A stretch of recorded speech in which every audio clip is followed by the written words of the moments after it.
ఓం శ్రీమాత్రే నమః ఛానల్లోకి స్వాగతం అండి. ఈ వీడియోలో మనం తులారాశి వారికి ఏ విధంగా ఉండబోతోంది, అలాగే ఏ పేర్లతో ఉన్నవారు తులారాశి వారికి శత్రువులు, అలాగే ఏ రాశుల వారి వల్ల తులారాశి వారి ఇబ్బందులను ఎదుర్కొంటారు అనే ఆసక్తికరమైన విషయాలను ఈ వీడియోలో మనం వివరంగా తెలుసుకుందాం. కానీ అంతకంటే ముందుగా మీరు కనుక మన ఛానల్ని ఇప్పటి వరకు సబ్స్క్రైబ్ చేసుకోకపోతే సబ్స్క్రైబ్ చేసుకుని పక్కనే వచ్చిన బెల్ ఐకాన్ నొక్కి ఆల్ సెలెక్ట్ చేసుకుంటే మేము ఇలాంటి వీడియోస్ అప్లోడ్ చేయగానే ముందుగా మీకు నోటిఫికేషన్ వస్తుంది. అలాగే వీడియోని ఎక్కడా కూడా స్కిప్ చేయకుండా చివరి వరకు చూస్తేనే మేము ఏం చెప్తున్నాం మీకు పూర్తిగా అర్థమవుతుంది. ఇక వివరాల్లోకి వెళ్తే ఈ రాశి వారు ముఖ్యంగా ఈ 3 పేర్లు ఉన్నవారితో చాలా జాగ్రత్తగా ఉండాలి. అలాగే 3 రాశుల వారు ఈ రాశి వారికి అతిపెద్ద శత్రువులు అనే విషయాన్ని మీరు గమనించి వాళ్ళు ఎవరు గుర్తించి వారితో మీరు జాగ్రత్తగా ఉండకపోతే జీవితంలో కష్టాలను ఎదుర్కోవాల్సి వస్తుంది. గ్రహాలు ఎంత అనుకూలంగా ఉన్నప్పటికీ కూడా ఈ రాశుల వారితో అలాగే ఈ పేర్లు ఉన్న వారితో మీరు జాగ్రత్త పడకపోతే ఇటువంటి వారి నుంచి మీరు ప్రమాదాలు ఎదుర్కోవాల్సి వస్తుంది. ఎందుకంటే త్వరగా మీరు వారిని గుర్తించి దూరం పెట్టకపోతే మీరు చేసే ప్రతి పనిలో వారు ఆటంకాలు కలిగించడానికి సిద్ధంగా ఉంటారు. అయితే ఈ రాశి వారు ఎవరు, అలాగే వారు ఎటువంటి లక్షణాలను కలిగి ఉంటారు, అది ఎటువంటి పనులు చేస్తారు అని మీతో ఎలా మాట్లాడతారు, వారి ప్రవర్తన ఎలా ఉంటుంది అనే విషయాలు మీరు పూర్తిగా తెలుసుకుంటే కనుక వారిని సులువుగా గుర్తించి వారిని మీ నుంచి దూరంగా పెట్టవచ్చు. అప్పుడు మీరు జీవితంలో ఎటువంటి ఆటంకాలు లేకుండా మంచి స్థాయికి చేరుకుంటారు. అయితే ఈ 3 పేర్లు ఉన్న వ్యక్తులు ఎవరు, అలాగే ఆ 3 రాశుల వారు ఎవరు అనే విషయాలను వివరంగా తెలుసుకోవాలి అంటే ఈ వీడియోని మీరు చివరి వరకు స్కిప్ చేయకుండా చూడండి. అప్పుడే మీకు పూర్తిగా అర్థమవుతుంది. ఈ రాశి వారు ఎప్పుడు కూడా ఉత్సాహంగా ఉల్లాసంగా ఉంటారు. ఏ పని చేపట్టినా దాన్ని పూర్తి చేయాలి అని పట్టుదలని కలిగి ఉంటారు. ఈ రాశి వారు ముక్కుసూటిగా మాట్లాడతారు. ఇక వీరికి అప్పగించిన పనిని చేసుకుంటూ పోతారు. అలాగే ఎవరి జోలికి వెళ్లరు. ఎక్కువగా చంచల మనస్తత్వాన్ని కలిగి ఉంటారు. అంటే స్థిరమైన ఆలోచన ఉండదు. మీరు ఇతరులతో నమ్మకంగా ఉంటారు. అలాగే ఎదుటి వాళ్ళు కూడా మీతో అలాగే ఉండాలని అనుకుంటారు. కానీ మీరు ఊహించిన దానికంటే భిన్నంగా జరిగినప్పుడు, అంటే ఎవరైనా మోసం చేస్తారని తెలిస్తే మాత్రం మీరు చాలా ఆవేదనకి గురవుతారు. మానసికంగా చాలా బాధపడతారు. దీని కారణంగా అనేక సందర్భాల్లో ఈ రాశి వారికి ఎదురు దెబ్బలు తగులుతూ ఉంటాయి. అలాగే వీరు చాలా సున్నితమైన ఆలోచన చేస్తూ ఉంటారు. అంటే ప్రతి చిన్న విషయానికి కూడా ఎక్కువగా ఆలోచిస్తూ ఉంటారు. ఒక్క మాటలో చెప్పాలంటే మీరు చాలా సెన్సిటివ్గా ఉంటారు. చిన్న చిన్న విషయాలకి మనసుని కష్టపెట్టుకునే సందర్భాలు చాలా ఉంటాయి. ఇక్కడ ముఖ్యంగా మీరు తెలుసుకోవాల్సింది ఏంటంటే ఇటువంటి సందర్భాల్లో అంటే మనసు బాధపడిన సందర్భంలో కానీ లేదా ఎక్కువగా మీకు కోపం వచ్చిన సందర్భాల్లో కానీ ఎటువంటి ముఖ్యమైన నిర్ణయాలను తీసుకోకూడదు. దీనివల్ల మీరు జీవితంలో కష్టాలను ఎదుర్కోవాల్సి వస్తుంది. ముఖ్యంగా ఈ రాశి వారికి మీ మంచితనమే మీకు శ్రీరామ రక్ష అని చెప్పవచ్చు. ఎందుకంటే మీరు ఎదుటివారు బాధపడుతుంటే మీరు చూడలేని మనస్తత్వాన్ని కలిగి ఉంటారు. ఇటువంటి మంచితనం మిమ్మల్ని ఎప్పుడూ కాపాడుతూ ఉంటుంది. కష్టాల్లో ఉన్నవారికి మీరు సహాయం చేయాలి అనే ఆలోచనని ఎక్కువగా కలిగి ఉంటారు. అలాగే సున్నితమైన మనసుని కలిగి ఉంటారు. మీరు ఎవరిని ఒక మాట అన్నారు, అలాగే ఎదుటివారు మిమ్మల్ని ఏదైనా అంశంలో తూలనాడినా కూడా అది మీకు నచ్చదు. అలా అని తిరిగి వారిని అనడం కూడా మీకు ఇష్టం ఉండదు. ఎక్కడ మీరు ఒక మాట తిరిగి అంటే ఎదుటివారు బాధపడతారు అని మీరు 1కి 10 సార్లు ఆలోచించి మాట వదులుతారు. అంత సున్నితమైన మనస్తత్వాన్ని కలిగి ఉంటారు. అలాగే ఈ సమయంలో మీరు ఎటువంటి సందర్భంలోనైనా ఎంతమంది ఎన్ని విధాలుగా రెచ్చగొట్టినా మీరు ఓర్పుగా ఉండడం అనేది మంచిదని సూచించడం అయినది. ఇలా ఉండడం వల్ల మీకు రాబోయే కాలంలో కూడా ఎటువంటి ఇబ్బందులు ఉండవు. అంతేకాదు మీకు సమాజంలో మంచి పేరు గుర్తింపు కూడా వస్తుంది. ఏదైనా నూతనంగా వ్యాపారం మొదలు పెట్టాలి అనుకున్నా కానీ లేదా పెట్టుబడి పెట్టేటప్పుడు కానీ అనుభవజ్ఞుల సలహాలు తీసుకోండి. అలాగే మీ ఇంట్లో పెద్దవారి ఆశీర్వాదం తీసుకొని ఏదైనా పనిని మొదలు పెడితే ఖచ్చితంగా దాన్ని విజయవంతంగా పూర్తి చేస్తారు. అంతేకాకుండా ఏదైనా పని మొదలు పెడితే అది పూర్తయ్యేంత వరకు ఎవరికీ చెప్పకండి. ఇలా చెప్పకుండా ఉండటం వల్ల మీరు మొదలుపెట్టిన పనిలో సక్సెస్ రేటు పెరుగుతుంది. ఎక్కడా కూడా డబ్బులు వృధాగా ఖర్చు చేయకుండా చూసుకోండి.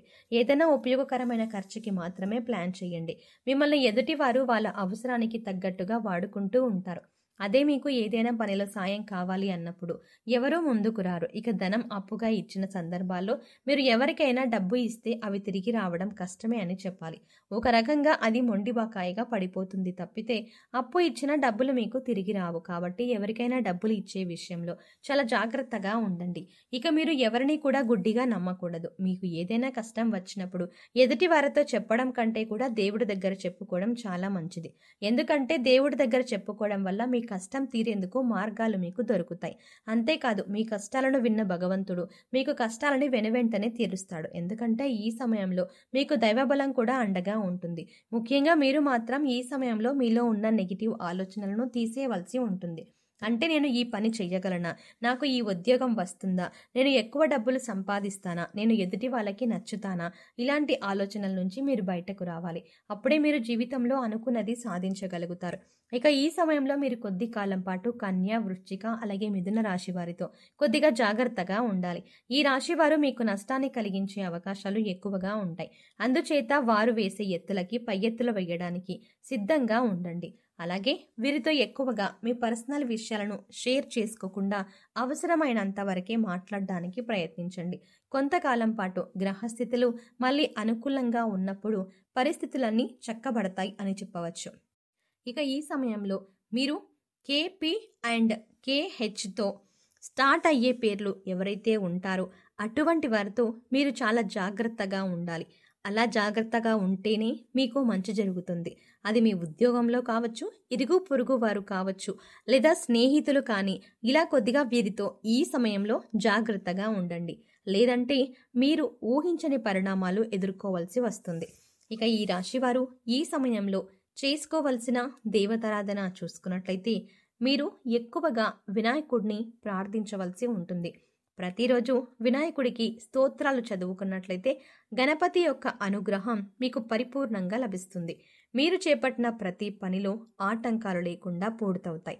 అంతేకాకుండా మీరు అనుకున్న పనులు ఏవైతే ఇన్ని రోజులుగా ఆగిపోతూ వస్తున్నాయో, మధ్యలోనే ఏవైతే ఆగిపోతూ అవి కంప్లీట్ అవ్వట్లేదు అని మీరు బాధపడుతున్నారు, అలాంటివన్నీ ఈ సమయంలో మీకు పరిపూర్ణంగా గణపతి యొక్క అనుగ్రహం దొరకడం వల్ల అలాంటి పనులన్నీ కూడా విజయవంతంగా పూర్తవుతాయి. ముఖ్యంగా ప్రతి బుధవారం వినాయకుడికి గరికను సమర్పించండి. మీకు వీలైతే గరికను మాలలాగా తయారు చేసి స్వామివారికి అలంకరించండి. అలాగే అనారోగ్య సమస్యలతో బాధపడేవారు ఎవరైనా ఉంటే వారు ఖచ్చితంగా సూర్యుడికి ఆర్జాన్ని ఇవ్వండి. అంటే సూర్యుడికి ప్రతిరోజు ఉదయాన్నే నీటిని సమర్పించి ఆదిత్య హృదయ పారాయణం చేసుకోండి. అంతేకాకుండా సూర్యుడికి నీళ్లను సమర్పించే సమయంలో మీకు దొరికితే ఒక పువ్వుని, అది కూడా ఒక ఎర్రటి పువ్వు, అదే నీళ్ళల్లో కొద్దిగా అక్షింతలు కూడా వేసి ఈ నీటిని సూర్యుడికి ఆర్జం ఇవ్వండి. ఇక ఈ సమయంలో మీరు పాటించవలసిన పరిహారాలు చూసుకున్నట్లయితే ప్రతిరోజు కూడా రావి చెట్టుకు 16 ప్రదక్షిణలు చేయడానికి ప్రయత్నించండి. ఇలా చేయటం వల్ల మీలో ఉన్న నెగిటివిటీ తగ్గిపోతుంది. మీలో దైవశక్తి మరింతగా పెరిగిపోతుంది అని చెప్పవచ్చు. అంటే మీరు ఏ పనైనా చెయ్యాలి అని అనుకున్నప్పుడు మీలో ఉన్న నెగిటివిటీ వల్ల సంశయిస్తూ, సందేహిస్తూ ఈ పని అవుతుందా లేదా అనే యొక్క భావనలో ఉన్నారు. కాబట్టి మీరు ఇలా 16 ప్రదక్షిణలు చేయడం వల్ల మీలో ఉన్న ఆ నెగిటివిటీ అనేది తొలగిపోయి మీలో దైవశక్తి మరింతగా పెరిగి మీలో పాజిటివిటీ అనేది పెరుగుతుంది. ఏ పనైనా నేను ఖచ్చితంగా చెయ్యగలను అనే కాన్ఫిడెన్స్ని మీరు పొందగలుగుతారు. సో చూసారు కదండి, తులారాశి వారి గురించి. అలాగే మీరు ఏ అక్షరంతో మొదలైన పేర్లు ఉన్న వారితో జాగ్రత్తగా ఉండాలి, అలాగే ఏ 3 రాశుల వారితో ఈ సమయంలో మీరు జాగ్రత్తగా ఉండాలి అనే అంశాలతో పాటుగా ఈ సమయంలో మీరు చేసుకోవలసిన దేవతారాధన, అలాగే పాటించవలసిన పరిహారాల గురించి ఈ వీడియోలో మనం వివరంగా తెలుసుకున్నాం కదా. ఈ వీడియో మీకు నచ్చినట్టయితే లైక్ చేసి మీ ఫ్రెండ్స్ అండ్ ఫ్యామిలీ మెంబర్స్కి షేర్ చేయండి.